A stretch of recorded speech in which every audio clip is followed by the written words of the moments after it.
Carbohydrates हम अभी पढ़ेंगे कि कार्बोहाइड्रेट्स क्या है और क्या इसका रोल है, क्यों ये सेल मेम्ब्रेन में प्रेजेंट है। उससे पहले हम बात करते हैं प्रोटीन्स के बारे में कि what are the proteins in your cell membrane. Cell membrane में क्या है ये प्रोटीन्स। भाई बहुत ज़रूरी कंपोनेंट है ये सेल मेम्ब्रेन में। To be honest, to be really honest, they are very very important. यार देखो क्या है हमारा जो सेल मेम्ब्रेन है, ठीक है, सेल मेम्ब्रेन में हमने क्या बनाया था, दैट जो फैटी एसिड कंटेंट है वो सारा का सारा कहाँ है, सेंटर की तरफ। यानी कि अगर मेरे सेल के अंदर मुझे कुछ भेजना है तो उसको यहाँ से होके जाना पड़ेगा, उसको इसके अंदर से होके जाना पड़ेगा। अब यार ये पूरा का पूरा कोर तो मेरा फैटी एसिड का है।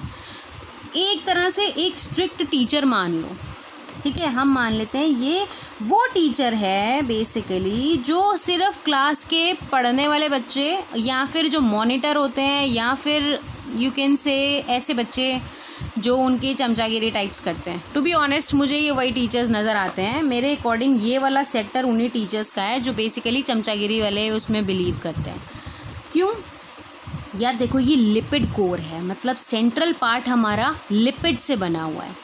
अब ऑब्वियस सी बात है वाटर सॉल्यूबल प्रोडक्ट तो ये अंदर जाने नहीं देंगे। सिंपल सीधा मना होगा कि भैया कोई यहाँ पर आएगा वाटर सॉल्यूबल प्रोडक्ट, वो बोलेगा भैया मुझे अंदर जाना है, तो कहेगा तेरे बाप का राज चल रहा है क्या। सेंटर हमारा किस चीज़ का बना हुआ है, core is made up of your lipid, वो अंदर जाने ही नहीं देगा। तो कौन से कंपोनेंट्स हैं जो इनके कॉन्सेप्ट के अकॉर्डिंग, जो इनके रूल्स के अकॉर्डिंग सेल मेम्ब्रेन से सीधा सीधा पार हो सकते हैं। या तो सबसे पहला है कि वो लिपिड सॉल्यूबल हो, बिना शर्त के सबसे पहली चीज़ वो लिपिड सॉल्यूबल हो, मतलब मेरी चमचागिरी करने वाले, क्योंकि मैं क्या हूँ, मैं तो लिपिड सॉल्यूबल हूँ, मैं तो हूँ ही लिपिड, मैं सारा का सारा कोर मेरा लिपिड का बना हुआ है। तो भैया या तो मेरे जान पहचान वाले हो, लिपिड सॉल्यूबल हो, या फिर जो स्मॉल हो, जिनका मॉलिक्यूलर वेट कम हो, ठीक है, जिनका मॉलिक्यूलर वेट कम हो, या फिर जो अनचार्ज्ड हों। अगर वो अनचार्ज हैं और पोलर हैं तो भी मैं उन्हें जाने दूंगा। मतलब लिटरली सेल मेम्ब्रेन का जो कोर है, कोर ऑफ सेल मेम्ब्रेन, जिसमें हमारा सारा आपका फैटी एसिड था, वो सिर्फ इस शर्त के साथ इन्हें ही अंदर जाने दे रहा है। अभी तो दिक्कत हो गई यार, क्योंकि काफ़ी सारे कंपोनेंट्स हैं जो लिपिड सॉल्यूबल नहीं होते लेकिन सेल के अंदर जाने ज़रूरी हैं, और बहुत सारे कंपोनेंट्स हैं जो लिपिड सॉल्यूबल नहीं होते जो बाहर जाने ज़रूरी हैं। भैया हमने कितना पढ़ा है कि एंडोक्राइन ग्लैंड्स जो होते हैं वो अपनी सिक्रीशंस ब्लड में डालते हैं, अपनी सिक्रीशंस को ब्लड में भेजते हैं ताकि वो अपने एग्जैक्ट साइट पे जाके काम कर पाए। लेकिन अगर ये सेल मेम्ब्रेन है तो मेरा हार्मोन बाहर कैसे जाएगा, क्योंकि हार्मोन्स जो होते हैं वो लिपिड सॉल्यूबल नहीं है। अब वो बाहर कैसे जाएगा, और अगर वो बाहर नहीं जाएगा तो सेल का उस हार्मोन को बनाना, उस न्यूरोट्रांसमीटर को बनाना, उसके अपने चीज़ों को, अपने कंपोनेंट्स को बनाना तो बेवकूफ़ी हो गई जब वो बाहर जा ही नहीं सकता। तो देखो यार, जब हमारे ऊपर ज़्यादा रिस्ट्रिक्शंस होती है ना तो हम लोग जो काम करते हैं उसे हम कहते हैं जुगाड़। ऐसा तो है नहीं, देखो ये बड़े ज़िद्दी टाइप के सेल्स हैं। अगर हमें लिपिड कोर ने मना करा है तो वो ये सोच के बैठा है कि ये बाहर नहीं जाएंगे, देखो ऐसा तो होगा नहीं। इसीलिए देखो क्या होता है, कई बारी जब हमें टीचर्स हेल्प करना मना कर देते हैं कि हम तुम्हारी हेल्प नहीं कर रहे हैं समथिंग, तो हम लोग ढूंढते हैं कि यार यहाँ पर क्या कोई अटेंडर भैया, क्या कोई लैब में ऐसे हैं जो हमें सॉर्ट ऑफ कुछ हेल्प कर सकते हैं। हम लोगों ने वही लैब अटेंडर या फिर वही जो लैब में आंटी वगैरह सब लोग बैठे होते हैं, वो हमारे बेसिकली प्रोटीन्स हैं। जो काम हमारे टीचर्स नहीं करवा पाते ना यार, कई बारी वो करवा देते हैं। Even I am self experienced, बाकियों का मुझे नहीं पता, बट मेरे तो काफ़ी काम करा देते थे। तो बेसिकली यार ये वही पार्ट है। टीचर्स क्या थे, टीचर्स हमारे ये थे लिपिड वाले, ये जाने नहीं दे रहे थे बाहर। इन्होंने मना कर दिया कि भैया लिपिड सॉल्यूबल हो तो बताओ, चमचागिरी करते हो तो बताओ, मैं जाने दूंगा बाहर। स्मॉल मॉलिक्यूलर वेट है तो बताओ, अनचार्ज हो तो बताओ, मैं जाने दूंगा, लेकिन बाकियों को मैं नहीं जाने दूंगा। अब यार हम तो इन तीनों में से किसी कैटेगरी में नहीं आते, तो अब हम क्या करेंगे, हम ढूंढेंगे कि यार कोई अटेंडर भैया है क्या यहाँ पे, या कोई लैब असिस्टेंट है क्या यहाँ पे जो हमारी थोड़ी बहुत हेल्प कर सकता है, या कोई आंटी वांटी कहीं झाड़ू लगाती हो यार, उसे पता हो, क्योंकि भैया जो बंदा 24 घंटे वहाँ रहता है उसे सब चीज़ों का आइडिया तो होता ही है। तो ये जो हमारे लैब अटेंडर वगैरह हैं, ये हमारे क्या है, ये है हमारे प्रोटीन्स। टू बी ऑनेस्ट, ये सिर्फ कॉन्सेप्ट को ईजी करने के लिए समझाया जा रहा है। लैब को चलाने के लिए जितने इम्पॉर्टेंट हमारे लैब असिस्टेंट होते हैं ना यार, उतने ही इम्पॉर्टेंट ये प्रोटीन्स होते हैं, क्योंकि ये प्रोटीन्स हमें वो मार्ग दिखाते हैं जब हमें बेसिकली ये वो भगवान होते हैं कि सारे दरवाजे बंद हो गए तो एक दरवाज़ा खुल जाता है। ये प्रोटीन्स क्या करते हैं, ये प्रोटीन्स हमारे लिए पैसेज बनाते हैं कि ठीक है यार ये लिपिड सॉल्यूबल है ना, नहीं जाने दे रहा, लेट इट बी, मैं तुम्हें बताता हूँ कि कहाँ से बाहर जाना है। तो ये क्या बनाते हैं, ये हमारे लिए बनाते हैं पैसेज। मैं आपको ये पैसेज इसलिए बोल रही हूँ क्योंकि पैसेज में भी कई मेथड आते हैं जिनसे वो हमें हेल्प करते हैं। वो क्या करते हैं, let us see one by one. जो हमारे प्रोटीन्स हैं वो क्या करते हैं, वो पैसेज बना कर देते हैं। अब कुछ लैब अटेंडर बहुत अच्छे होते हैं जो क्या हेल्प करते हैं, लाओ भाई, कुछ लैब अटेंडर हमारे कैसे होते हैं कि हम लोग यहाँ खड़े हैं, वो सीधा सीधा कहते हैं अरे यार मैं मेरा भतेरा है, टीचर से जान पहचान, वो सीधी हमें लैब के अंदर जाने देते हैं। कुछ लैब अटेंडर ऐसे होते हैं जो कहते हैं कि यार एक काम कर, तू मेरे को दे, मैं तेरी कॉपी लेके अंदर जाता हूँ, तू मत जा, मैं तेरा मैसेज लेके अंदर जाता हूँ कि तेरा मैसेज क्या है, मैं तेरा काम करके आता हूँ। तो सिमिलरली क्या होता है कि कुछ प्रोटीन्स हमारे अक्रॉस द मेम्ब्रेन बैठे होते हैं, अक्रॉस द मेम्ब्रेन होते हैं, मतलब थ्रू आउट मेम्ब्रेन होते हैं। अगर हमारे मेम्ब्रेन की थिकनेस कुछ ऐसी है, यार एक तो मेरी ड्राइंग बड़ी भद्दी है, तो कुछ प्रोटीन्स हमारे through out the membrane present होंगे, सरफेस से लेके अंदर तक प्रेजेंट होंगे, और वो जो भी सब्सटेंस आएगा उसे उस पैसेज के थ्रू सेल के अंदर छोड़ के आते हैं। ठीक है, तो जो प्रोटीन्स हमारे थ्रू आउट मेम्ब्रेन की थिकनेस में प्रेजेंट होंगे, they are your integral proteins. Integral proteins मतलब वो पार्ट है प्रोटीन्स का, वो पार्ट है सेल मेम्ब्रेन का। और कुछ प्रोटीन्स जो हमारे सेल की आउटर सरफेस पर प्रेजेंट होते हैं या सेल की इनर सरफेस पर प्रेजेंट होते हैं, ये होते हैं हमारे पेरिफेरल प्रोटीन्स। क्योंकि ये कहाँ प्रेजेंट है, पेरिफेरल पर प्रेजेंट है, these are your peripheral proteins. लेकिन काम के दोनों ही हैं, क्योंकि ये दोनों हमारी हेल्प करने वाले हैं। जो मॉलिक्यूल्स अंदर अलाउड नहीं थे उनको एंट्री कौन दिला रहा है, प्रोटीन्स दिला रहा है, इंटीग्रल प्रोटीन्स दिला रहे हैं और पेरिफेरल प्रोटीन्स दिला रहे हैं। ओके, सो अब हम इसके बारे में पढ़ते हैं कि हमारे कैसे इंटीग्रल प्रोटीन्स होते हैं, क्या हमारे पेरिफेरल प्रोटीन्स होते हैं। Let me show it to you. देखो यार, इंटीग्रल प्रोटीन्स ये मेम्ब्रेन में थ्रू आउट प्रेजेंट है। इंटीग्रल मतलब कि किसी चीज़ का पार्ट होना। ठीक है, तो ये हमारे इंटीग्रल प्रोटीन्स हमारी सेल मेम्ब्रेन का पार्ट होते हैं। और ये क्यों पार्ट होते हैं, क्योंकि ये जो सेल मेम्ब्रेन से ये बॉन्ड जो होता है ना इनका सेल मेम्ब्रेन से, ये कोवलेंट बॉन्ड होता है, ये एक स्ट्रॉन्ग बॉन्ड होता है। ठीक है, ऑन द अदर हैंड आप देख रहे हो ये पेरिफेरल प्रोटीन है, ये हमारे इंटीग्रल प्रोटीन्स हैं। पेरिफेरल प्रोटीन्स जैसे ही थोड़ा सा पीएच में चेंज आया, थोड़ा सा टेम्परेचर में चेंज आया, थोड़ा सा आयनिक कंपोजिशन में चेंज आया, पेरिफेरल प्रोटीन्स सेल मेम्ब्रेन से डिटैच हो सकते हैं। लेकिन इंटीग्रल प्रोटीन्स, क्योंकि ये जो पेरिफेरल प्रोटीन्स होते हैं ना आपके, ये हमारे नॉन कोवलेंटली बॉन्डेड होते हैं सेल मेम्ब्रेन से। सेल मेम्ब्रेन और इनका अटैचमेंट नॉन कोवलेंट बॉन्ड से होता है, यानी कि स्ट्रॉन्ग अटैचमेंट नहीं होता, weak electrostatic force of attraction होता है। जबकि जो हमारे इंटीग्रल प्रोटीन्स होते हैं ना यार, they are component of cell membrane. अगर हमें पेरिफेरल प्रोटीन्स को सेल मेम्ब्रेन से अलग करना है तो हमें कुछ माइनर चेंजेस करने होंगे, minor changes in your temperature, minor changes in your pH या minor changes in our ionic composition. लेकिन जब हमें इंटीग्रल प्रोटीन्स को डिटैच करना है सेल मेम्ब्रेन से, तो हमें सेल मेम्ब्रेन का स्ट्रक्चर डिस्टर्ब करना पड़ेगा, सेल मेम्ब्रेन का स्ट्रक्चर डिस्ट्रॉय करना पड़ेगा, तभी हम इनको अलग कर सकते हैं। अब आपको दिख रहा है कि इसने एक चैनल टाइप बनाया हुआ है। ये चैनल इसने बनाया क्योंकि ये वही अटेंडर हैं जो हमारे लिए पैसेज प्रोवाइड करेंगे लैब के अंदर जाने का। ठीक है, another diagram is somewhat like this, another diagram you can appreciate. ये है हमारे, आपको देख रहे हैं ट्रांस मतलब ट्रांस मेम्ब्रेन ग्लाइकोप्रोटीन मतलब which is present all along the membrane, पूरी मेम्ब्रेन को क्रॉस कर रहा है। ठीक है, अभी आप ग्लाइकोलिपिड्स और ये कार्बोहाइड्रेट मत देखो, अभी मैं इसके बारे में आपको बाद में बताऊँगी।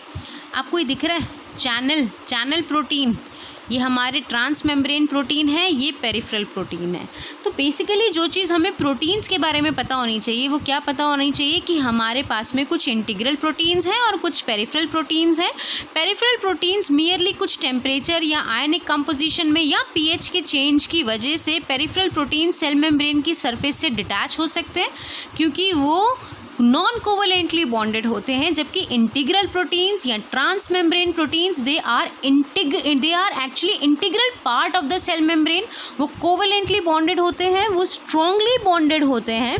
और अगर आपको उन्हें डिटोरेट करना है, अगर आपको इंटीग्रल प्रोटीन्स को अलग करना है सेल मेम्ब्रेन से, तो बेसिकली आपको सेल मेम्ब्रेन का स्ट्रक्चर ही रप्चर करना पड़ेगा।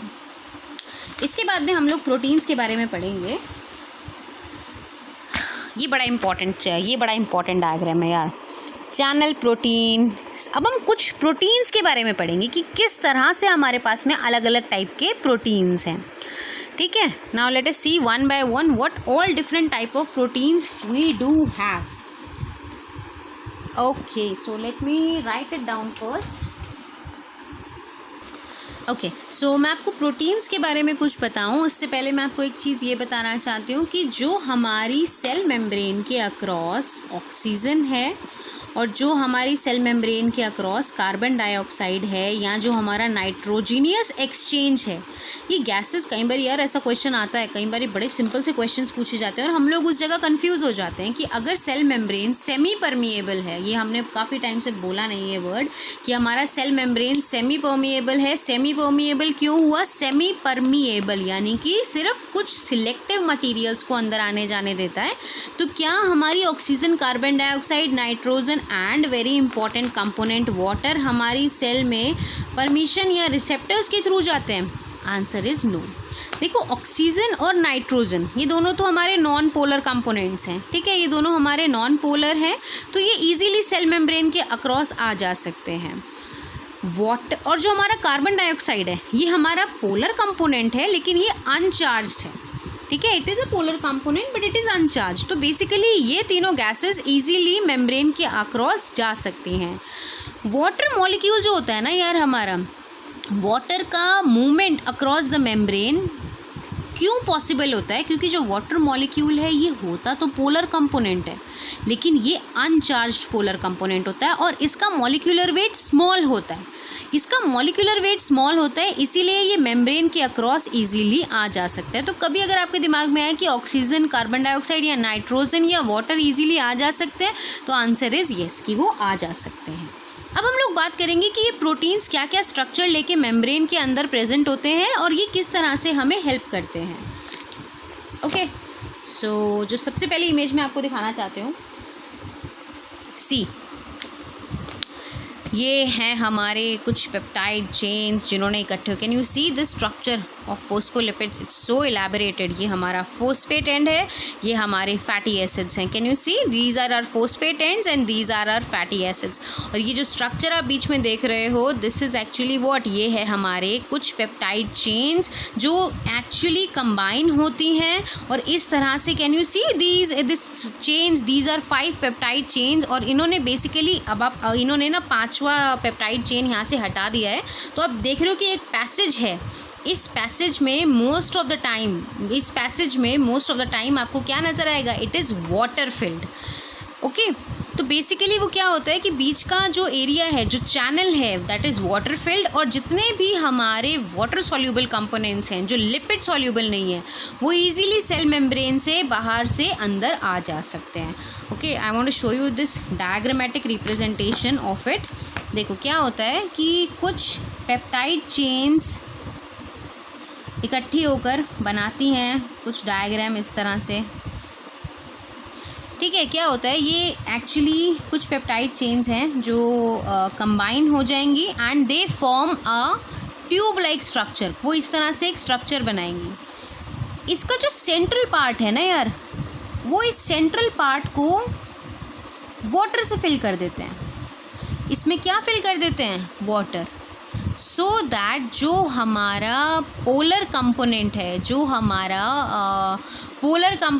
जो वाटर सॉल्यूबल कंपोनेंट है, जो सेल मेम्ब्रेन में आ जा नहीं सकता था, वो इस पैसेज के थ्रू अंदर जा सकता है, ठीक है। और क्योंकि ये एक पोर है और क्योंकि इसमें वाटर है, इसीलिए इस स्ट्रक्चर को हम लोग क्या बोलते हैं, इस स्ट्रक्चर को हम लोग बोलते हैं एक्वा पोरेंस, यानी कि वो पोर्स जो एक्वा फिल्ड हो, यानी कि वाटर फिल्ड हो, and they allow the passage of water soluble molecules across the membrane, ठीक है, मेम्ब्रेन के अक्रॉस वो आने जाने देते हैं। So this is called as your aquaporins, these are your aquaporins, ठीक है। This is you can see, यहाँ नॉर्मल हमारा सेल मेम्ब्रेन स्ट्रक्चर है, ये मेम्ब्रेन बाय लेयर है, ये हमारे एक्वापोरिन है, क्योंकि ये वाटर सॉल्यूबल मॉलिक्यूल्स जो हैं वो सेल मेम्ब्रेन से क्रॉस नहीं कर सकते थे, तो वो एक्वापोरिन से होते हुए एक्स्ट्रा सेल्यूलर फ्लूइड से साइटोप्लाज्म में एंटर करते हैं। So this is one way कि ये जो हमारा एक्वापोरिन है ये हमारा किसने बनाया, ये हमारा प्रोटीन्स ने बनाया है। तो एक काम आपको नज़र आया कि प्रोटीन्स ने क्या करा। अब हम बात करते हैं, अरे this is a very nice image, can you see this image, let me make it properly. I think अगर मैं आदमी होती तो मैं भी ऐसे ही खाना बनाती, because I love cooking. I can not cook well but it doesn't mean that I don't love cooking, I love cooking. So basically इसमें मैंने क्या दिखाया है, दैट प्रोटीन्स का अगला काम कुछ ऐसा होता है, हम लोग शेफ़ को सब्जियां देते हैं और ये हमें एक बढ़िया सा कुछ खाना बना के देता है। तो अगर आपको कभी याद करना हो कि प्रोटीन्स का एक और काम क्या होता है, खाना पकाना इन द सेंस जैसे हमारे एंजाइम्स होते हैं। दिस इज़ एक्चुअली एंजाइम के लिए है, ये हमारा शेफ़ ना एंजाइम है। जैसे हम शेफ़ को कुछ कच्ची सब्जियां देते हैं और वो हमें एक बढ़िया सा पकवान बना के देता है, सिमिलरली हम एंजाइम्स को सबस्ट्रेट प्रोवाइड करते हैं, ठीक है। एंजाइम अपना प्रॉपर केमिकल रिएक्शन मीडिएट करता है, एंजाइम सबस्ट्रेट कॉम्प्लेक्स बनाता है, and then it releases different products. So this is basically some sort of a chef thing, that's why I added that image.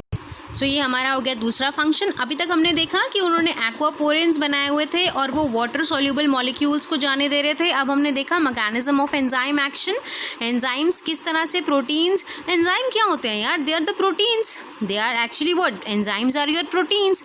तो प्रोटीन्स सेल मेम्ब्रेन में enzymes की तरह present होते हैं, जो मीडिएट करते हैं काफ़ी सारी केमिकल रिएक्शंस, काफ़ी सारे मेटाबॉलिक रिएक्शंस हमारे एंजाइम्स मीडिएटेड होते हैं। सबस्ट्रेट आता है सेल मेम्ब्रेन की स्ट्रक्चर पे अटैच होता है, कहाँ अटैच हो रहा है भैया, हमारे एंजाइम्स वहाँ प्रेजेंट है उनके ऊपर काम करने के लिए। They form enzyme substrate complex and they release different products. So proteins का एक काम क्या था कि वो चैनल्स बन के और एक्वापोरिन की फॉर्म में वाटर सॉल्यूबल मॉलिक्यूल्स को एक्स्ट्रा सेल्यूलर फ्लूइड से साइटोप्लाज्म के अंदर लेकर आ रहे थे, यानी कि बाहर से सेल बाहर से कॉम्पोनेंट को सेल के अंदर एंट्री दिलवा रहे थे। दूसरा है एंजाइम्स, प्रोटीन सेल मेम्ब्रेन में एंजाइम्स की फॉर्म में प्रेजेंट होते हैं, ठीक है ना। उसके बाद में आते हैं हमारे कुछ कैरियर प्रोटीन्स। जैसे कि मैंने आपको बताया था कि हम लोगों को अगर कोई नोटबुक या कोई असाइनमेंट सपोज सबमिट कराना है, टीचर ने क्लास में आने से मना कर दिया, तो हमारे ये जो कैरियर प्रोटीन है, ये हमारे लैब वाले भैया हैं, हमने उनको बोला कि प्लीज़ आप हमारा असाइनमेंट भी बाकी बच्चों के असाइनमेंट में जमा कर दो।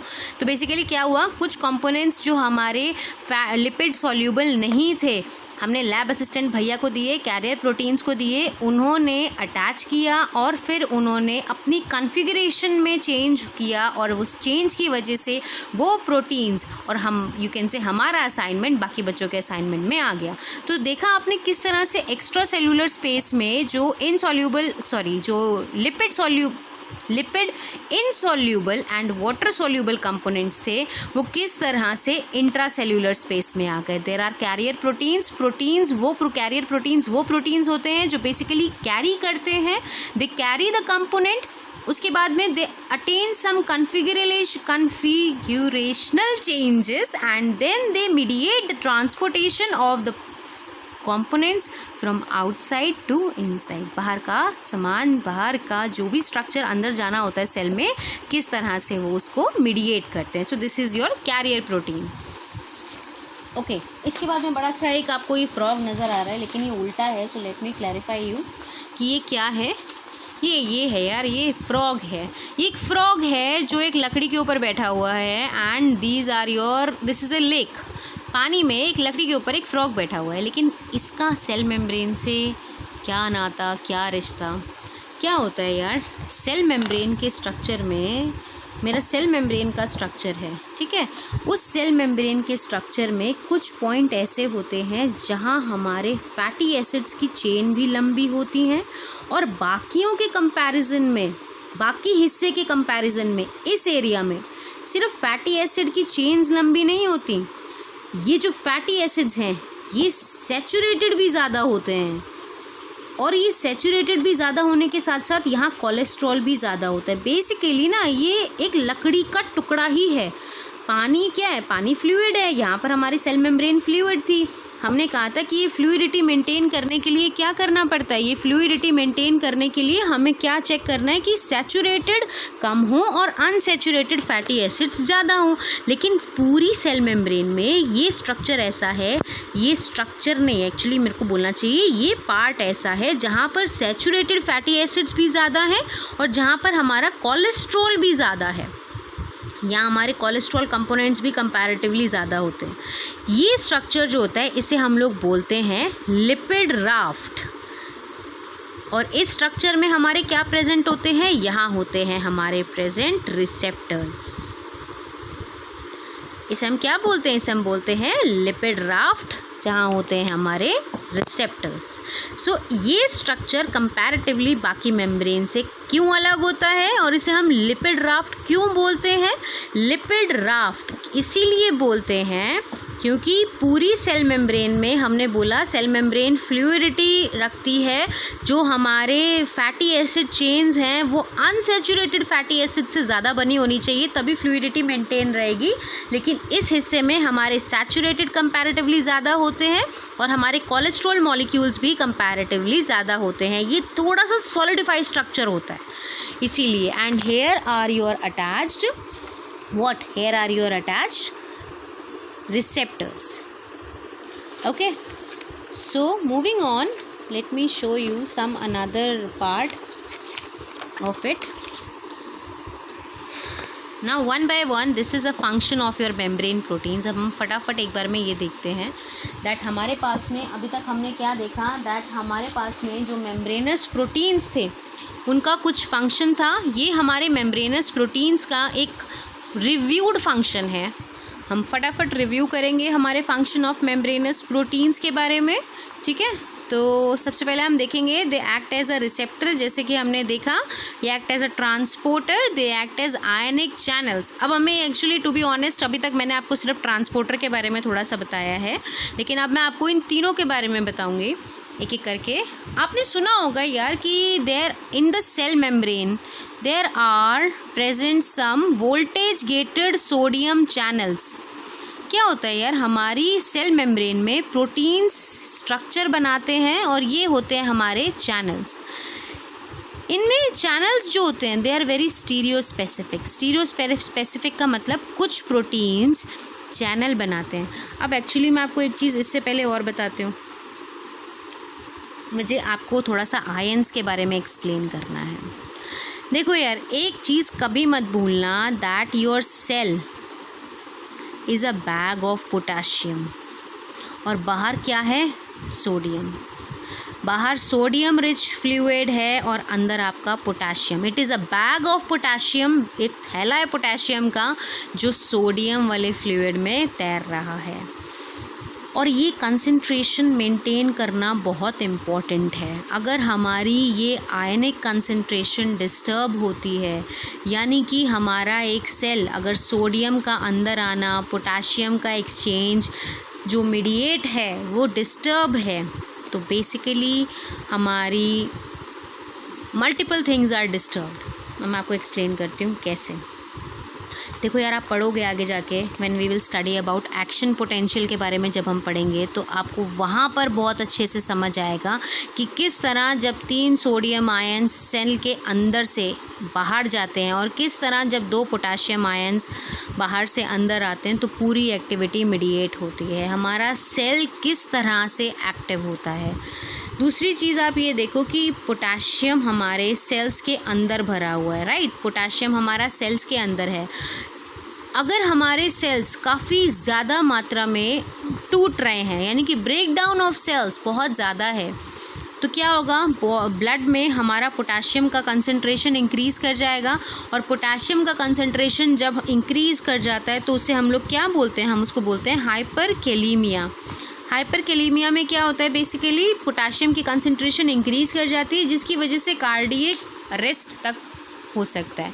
सो बेसिकली आप आगे जाके पढ़ोगे कि जितने भी हमारी इलेक्ट्रिकल एक्टिविटी मीडिएटेड सेल्स होते हैं, ठीक है, वो बहुत डिपेंड करते हैं सोडियम और पोटाशियम की मूवमेंट के ऊपर, क्योंकि यार ये आयंस की ही मूवमेंट है जो हमारा सेल रेस्टिंग स्टेट में प्रेजेंट है उसको वो एक्टिव करता है। ये आयंस का ही एक्सचेंज होता है। और ये जैसे आप पेशेंट पढ़ोगे, एपिलेप्टिक पेशेंट पढ़ोगे, सीजर्स के बारे में पढ़ोगे, तो ये डिस्टर्ब्ड आयनिक एक्सचेंज ही है। बिना स्टिमुलस के आयन एक्सचेंज हो रहा है, बिना मतलब के स्टिमुलस जो है नहीं, और एक्शन पोटेंशियल जनरेट हो रहा है, जिसकी वजह से पेशेंट को क्या है यार, जब रिक्वायर्ड नहीं है तो भी वो काम कर रहा है सेल। तो basically we will study about it, but before that हम अपने सेल मेम्ब्रेन के स्ट्रक्चर के ऊपर वापस आते हैं।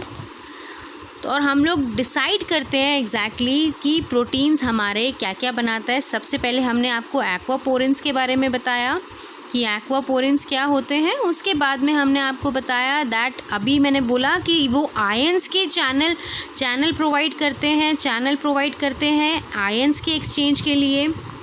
और ये वाला पार्ट में अभी आपको आगे जब हम पैसिव और एक्टिव डिफ्यूजन के बारे में पढ़ेंगे तब उसमें एक्सप्लेन करूँगी कि किस तरह से जो हमारे चैनल्स हैं वो उसके अक्रॉस सोडियम और पोटाशियम या voltage gated sodium channel, voltage gated potassium channels, voltage gated calcium channels, कितने चैनल्स में वो प्रोटीन्स बनाते हैं।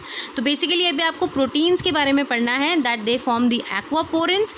ठीक है, एक्वापोरेंस बनाते हैं, वो चैनल्स बनाते हैं, वो कैरियर प्रोटीन्स बनाते हैं।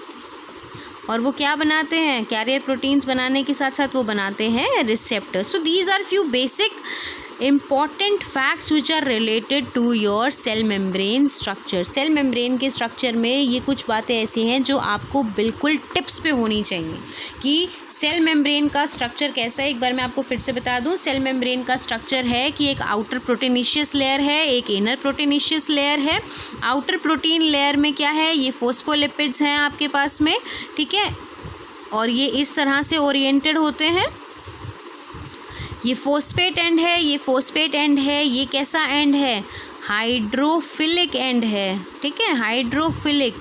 और ये हमारा फैटी एसिड्स हैं, और ये कैसे एंड है, हाइड्रोफोबिक एंड है, ये हमारा हाइड्रोफोबिक एंड है। एसोसिएटेड प्रोटीन्स हैं इनके साथ में, कोलेस्ट्रॉल मॉलिक्यूल है।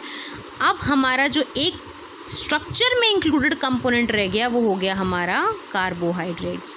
कार्बोहाइड्रेट्स बेसिकली हमारी आउटर फोस्फोलिपिड लेयर से अटैचमेंट रखते हैं। आउटर फोस्फोलिपिड लेयर में क्या करते हैं आपको पता है दैट कार्बोहाइड्रेट्स बॉन्ड बनाते हैं जो बाहर प्रोटीन्स होते हैं और जो बाहर लिपिड्स होते हैं जो आउटर लेयर में प्रेजेंट होते हैं।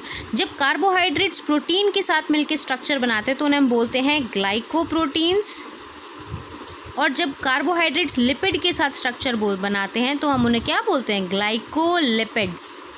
और बेसिकली क्या होता है, ग्लाइकोप्रोटीन्स एंड ग्लाइकोलिपिड्स रिकग्नाइजेशन का काम करते हैं, ठीक है, यानी कि ऐसे स्ट्रक्चर्स बनाना जो सेल को स्पेसिफिक बनाते हैं।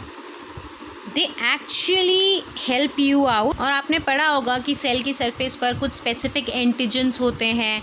आप आगे पढ़ोगे there are MHC molecules, major histocompatibility molecules, and there are blood antigens. तो ये सब चीज़ें हमारी कहाँ हैं, ये हमारे ग्लाइकोप्रोटीन्स और ग्लाइकोलिपिड्स का काम है। बेसिकली यही रिप्रेजेंट करते हैं कि सेल पर कौन कौन से जो बहुत सारे अलग अलग तरीके के आप एंटीजन्स देखते हो वो सारे एंटीजन्स इन्हीं की देन है। So with this we cover up the structure of cell membrane। अभी हम लोग आगे नेक्स्ट पार्ट में पढ़ेंगे that what are the functions of different protein, किस तरह से हम लोगों का मेम्ब्रेन के अक्रॉस मूवमेंट होता है, किस तरह से, और प्रॉपर पैसेज के बारे में हम लोग पढ़ेंगे। And we will study more about the even different type of transporters in detail in the next part।